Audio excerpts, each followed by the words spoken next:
మానవ హక్కులకు ఎంత ప్రాధాన్యత ఇస్తామో జంతువుల హక్కులను కూడా అదే స్థాయిలో కాపాడినప్పుడే మనల్ని నిజమైన మనుషులంటారు. జంతువులకు కూడా మనలాగే ఈ భూమి మీద స్వేచ్ఛగా ఆరోగ్యంగా బ్రతికే హక్కుంది. అబ్రహాం లింకన్ చెప్పిన ఈ మాటను నిజం చేస్తూ జంతువుల పాలిట దైవంగా మారారు Shrimati Maneka Gandhi. People for animal పేరుతో ఇండియాలోనే అతిపెద్ద జంతు సంక్షేమ సంస్థను నడుపుతున్నారు. ప్రతి జంతువు ప్రాణాన్ని కాపాడేందుకు Sanjay Gandhi animal care centre పేరుతో హాస్పిటల్ కూడా ప్రారంభించారు. 1980లో ప్రారంభించబడ్డ ఈ హాస్పిటల్ ఇప్పుడు ఇండియాలోనే అతిపెద్ద యానిమల్ వెల్ఫేర్ నెట్వర్క్ గా మారింది. 24 గంటలు ఇక్కడ జంతువులకు ట్రీట్మెంట్ అందిస్తున్నారు మేనకా గాంధీ. కొద్ది మందితో ప్రారంభమైన ఈ సంస్థ ఇప్పుడు 42 షెల్టర్స్తో 165కు మించి యూనిట్స్తో 5 లక్షల సభ్యులతో ఇండియాలోనే లార్జెస్ట్ యానిమల్ వెల్ఫేర్ ఆర్గనైజేషన్ గా మారింది. మేనకా గాంధీ చెల్లెలు Sanjay Gandhi animal hospital director Ambika Shukla ఎల్లప్పుడూ హాస్పిటల్లో అందుబాటులో ఉంటారు.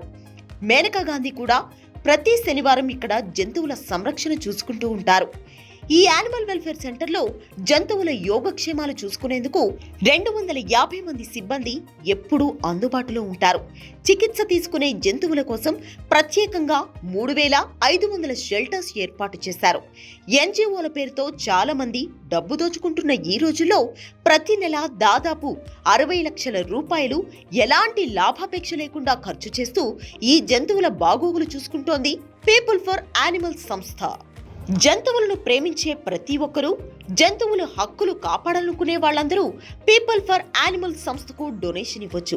కేవలం ఇండియా నుంచే కాకుండా విదేశాల నుంచి కూడా విరాళాలు స్వీకరించేందుకు ఏర్పాట్లు చేసింది పీపుల్ ఫర్ యానిమల్ సంస్థ. ఇండియాలో ఉండే దాతలు HDFC బ్యాంకు ద్వారా విరాళాలు అందించవచ్చు. బ్యాంక్ అకౌంట్ నెంబర్ 07081450000011 ద్వారా విరాళాలు పంపొచ్చు. విదేశాల్లో ఉండే దాతలు బ్యాంక్ అకౌంట్ నెంబర్ 400936144594 ద్వారా విరాళాలు అందించి ఈ సర్వీసులో భాగస్వాములు కావచ్చు.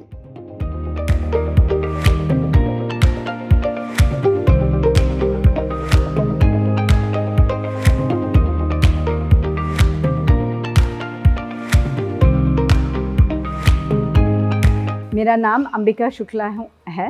मैं Sanjay Gandhi animal care centre की डायरेक्टर हूँ। तो मैम सबसे पहला क्वेश्चन तो मेरा आपसे ये है कि इतने सालों से ये शेल्टर चल रहा है, तो यहाँ पर किस किस प्रकार के जानवर जो है उनकी रेस्क्यू की जाती है और उनके लिए क्या क्या फैसिलिटीज़ अवेलेबल है? हम कोई भी जानवर जो मदद की ज़रूरत है, जिसको मदद की ज़रूरत है शहर से, कोई भी जानवर, चाहे वो ऊँट हो, चाहे सूअर हो, चाहे बिल्ली, कुत्ता, गाय, बछड़ा, कोई भी जानवर जो शहर में की मदद की ज़रूरत होती है, वो यहाँ पे खुशी से हम उसकी देखभाल कर सकते हैं। तो फैसिलिटीज़ क्या क्या अवेलेबल है यहाँ पे इस हॉस्पिटल में? यहाँ फैसिलिटीज़ ये है, एक तो ये 24 घंटे का हॉस्पिटल है, जो मेरे ख्याल में पूरे शहर में एकमात्र 24 घंटे का हॉस्पिटल है जानवरों के लिए। दूसरी बात, हमारी 24 घंटे की एम्बुलेंस सर्विस चलती है जो हेल्पलाइन से जुड़ी हुई है। जैसे कि अगर कोई फ़ोन करे कि यहाँ पे जानवर घायल पड़ा है, बीमार पड़ा है, अबेंडन्ड है, तो हमारी गाड़ी जाकर उस जानवर को उठा सकती है। एक तो वो फैसिलिटी है। दूसरी बात है कि जहाँ पे ये सेक्शंस अलग अलग हैं, जैसे कि जानवर को सबसे पहले स्पीशीज़ के हिसाब से सूअर जाएगा सूअर की सेक्शन में, मुर्गी जाएगी मुर्गी की सेक्शन में, कबूतर जाएगा कबूतर के सेक्शन में।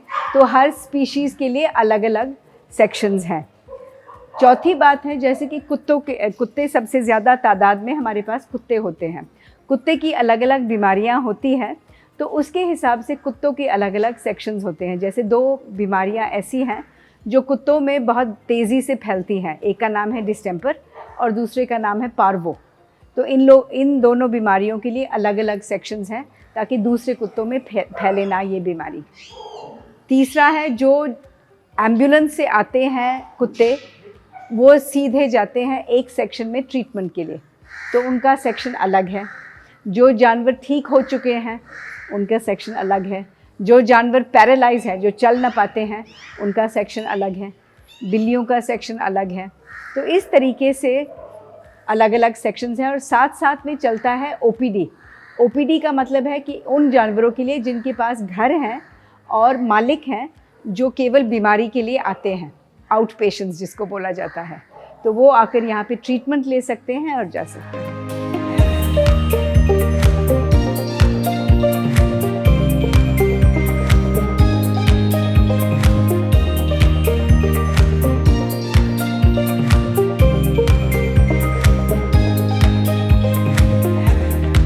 चैलेंजेस तो एक तो लगातार चैलेंजेस होती है और एक होते हैं जो इस दिन का चैलेंज या दूसरे दिन का challenge which are unique to उस दिन के लिए। जैसे कि आज आ गया, फ़र्ज़ करो एक ऐसा कुत्ता जिसको बीमारी बहुत ज़्यादा है या स्टिचेस की ज़रूरत है, रात को आ गया, पेट में बच्चे फंसे हुए हैं, तो दीज आर रूटीन इमरजेंसीज, तो these are ongoing challenges. और जो सिस्टेमिक चैलेंजेस है, एक तो स्टाफ की कमी और स्टाफ की ट्रेनिंग, क्योंकि हिंदुस्तान में शेल्टर के लिए कोई ट्रेनिंग नहीं मिलती। There is no degree program और डिप्लोमा प्रोग्राम जो लोगों को सिखाती है कि हॉस्पिटल्स के लिए तो है, ह्यूमन हॉस्पिटल्स के लिए you can go to a medical school, you can go to places जहाँ पे ट्रेनिंग मिलती है कि हॉस्पिटल को कैसे चला सकते हैं, मगर जानवर के हॉस्पिटल को चलाने के लिए कोई वैसे सिस्टमेटिक ट्रेनिंग नहीं मिलती।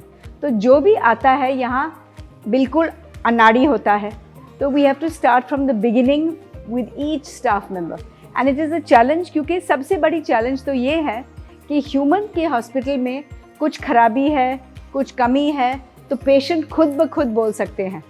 यहाँ पे जानवर खुद ब खुद तो बता नहीं सकते।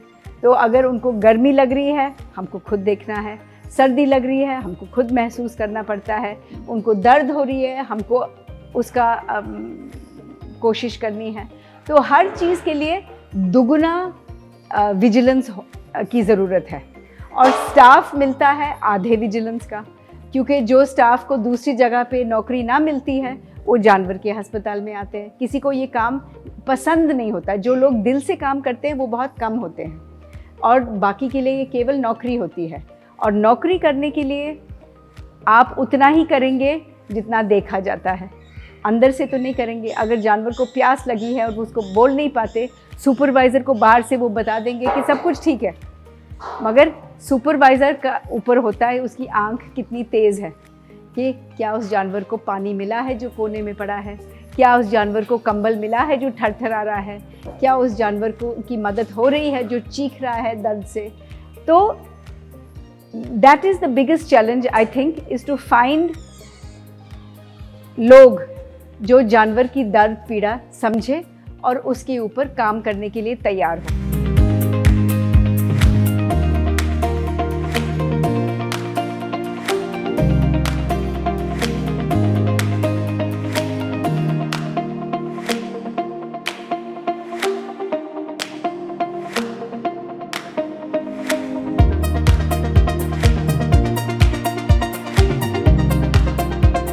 जो जैसे मैंने बताया है, हमारे पास एक सेक्शन है जिसमें उन कुत्तों के लिए है जो चल नहीं पाते, ये एक्सीडेंट के शिकार हो चुके हैं, और जब एक्सीडेंट कुत्ते को होती है वो ज़्यादातर उसका पीठ तोड़ देती है।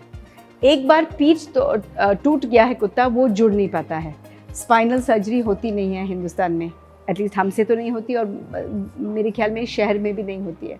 तो जिस कुत्ते का स्पाइन टूटा है वो पूरी ज़िंदगी पैरालाइज रहेगा, इसका मतलब उसके पीछे के टांग काम नहीं करेंगे, वो चल नहीं पाएगा ठीक से।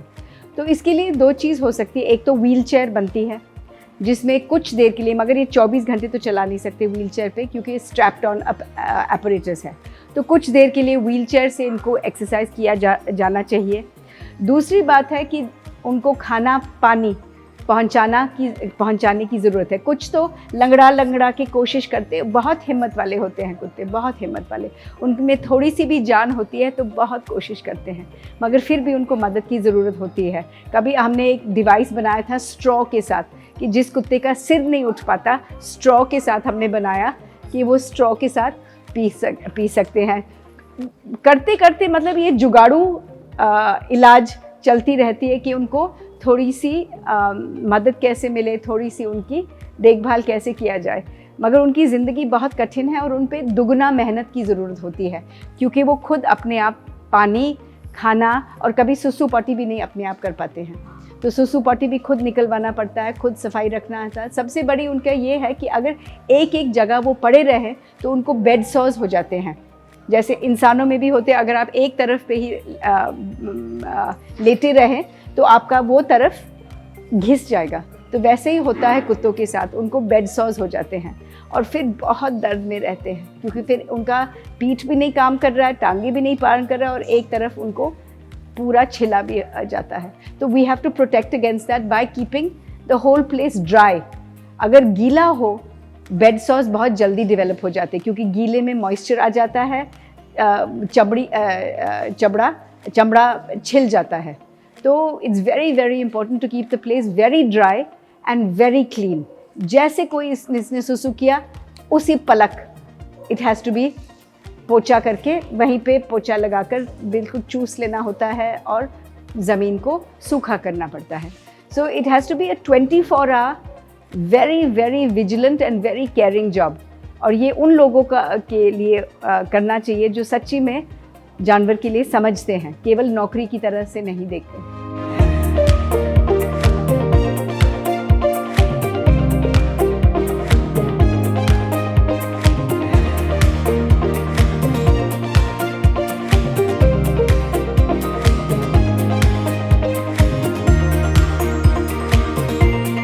हमने एक कंस्ट्रक्शन साइट पे ये गधे काम कर रहे थे, बहुत बुरी तरह लंगड़े, लूले, ज़ख्मी वगैरह।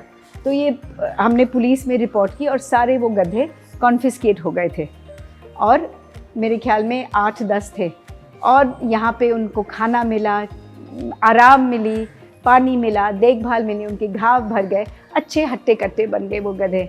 और गधे का ये है कि वो दोस्त बहुत अच्छे से बनते एक दूसरों के।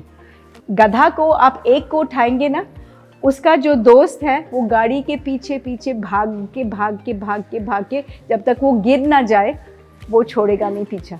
इतने अच्छे दोस्त बनते हैं गधे एक दूसरे के, बहुत वफादार। और हम ये घोड़े को लाए थे, और फिर जो आदमी इनको क्रूरता से रख रहा था वो कोर्ट में गया इनको छुड़ाने के लिए। तो हमें बहुत दुख लगा कि इनको शायद छोड़ना पड़े। हमने इतनी मेहनत की इतने साल, और अब उनको वापस वही ज़िंदगी नसीब। तो फिर हमने उस गधे वाले से बात की, तो उसने बोला कि चलो इतने साल मेरे पास नहीं है, आप हमें 20,000 दे दीजिए, हम सारे आपके गधे छोड़ देंगे। तो फिर हमने डोनेशन मांगी, किसी ने 10,000 डोनेट किया, हमने अपनी तरफ से 10,000 डाल दिया और सारे गधे बच गए। तो हमको बहुत अच्छा लगा कि इतने सालों की मेहनत हम ज़ाये में नहीं जाए। जानवर वो संख्या में आते हैं जो ना अपने आप के लिए मांग सकते हैं, ना अपने आप के लिए कर सकते हैं। इनके लिए ना संस्थाएं जुड़ी हुई है, ना सरकारें बनी हुई है, ना वोट दे सकते हैं, ना इनके पास वॉइस है, ना चॉइस है। तो अगर आप सच में दान देना चाहते हैं जहाँ पे सबसे ज़्यादा ज़रूरत है, आप जानवरों के लिए दीजिए, क्योंकि ये एकमात्र है जो कोई और नहीं देता है। बच्चों के लिए है, कैंसर के लिए है, महिलाओं के लिए है, हर वर्ग के लिए है। जानवरों के लिए कुछ नहीं है, और जानवर से हम काम लेते रहते हैं, वापसी में हम कुछ नहीं देते। आप सोचें कि इस दुनिया में जानवरों के बिना ना हमारे पास उपजाऊ ज़मीन होती, ना हमारे पास फूल होते, ना हमारे पास रेगिस्तान में जीवन पॉसिबल होता, ना हमारे पास पेड़ होते, पेड़ के बिना पानी भी नहीं होता, पानी के बिना जीवन भी नहीं होता। तो अगर आप देखेंगे जानवर जो हमें देते हैं वो अमूल्य है, और वापसी में हम कुछ भी नहीं देते। उनको मारते हैं, पीटते हैं, काम लेते हैं, लोड करते हैं, ओवरलोड करते हैं, खाते हैं, उनसे सब चीज़ छीनते हैं, हर चीज़, शहद से लेकर जो उन्होंने अपने बच्चों के लिए जोड़ जोड़ के बनाया है, पूरे गर्मियों में हम जाकर 1 मिनट में जला लेते हैं, शहद छीनकर उनको मरने के लिए छोड़ जाते हैं। तो आप सोचें कि जानवरों के लिए अगर हम लेते ही रहे और कुछ वापसी ना दे, एक दिन जानवर होंगे ही नहीं, फिर हम क्या करेंगे? तो अगर आपने देना है उनको दो जिनसे हम बिना पूछे छीनते रहते हैं।